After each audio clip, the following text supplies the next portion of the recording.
చెడ్డ ఆలోచనలు రావడం అనేది ప్రతి ఒక్కరికి ఎదురయ్యే సాధారణ సమస్యే. అయితే ఆ ఆలోచనలు వచ్చినప్పుడు మనం ఎలా స్పందిస్తామనేదే ముఖ్యం.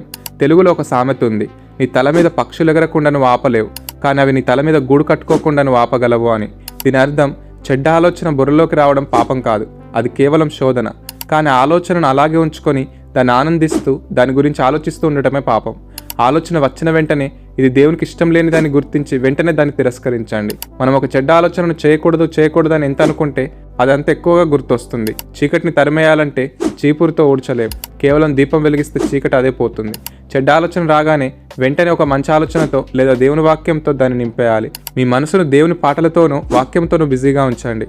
ఆలోచనలు గాలిలో నుండి రావు, మనం చూసేవి వినేవి మన ఆలోచనలు ప్రభావితం చేస్తాయి. సోషల్ మీడియాలో, సినిమాల్లో లేదా స్నేహితుల మాటల్లో మీకు చెడ్డ ఆలోచనలు కలిగించేవేమైనా ఉంటే వాటికి దూరంగా ఉండండి. మీ కళ్ళు చెవులు దేవుని కోసం కాపాడుకోండి.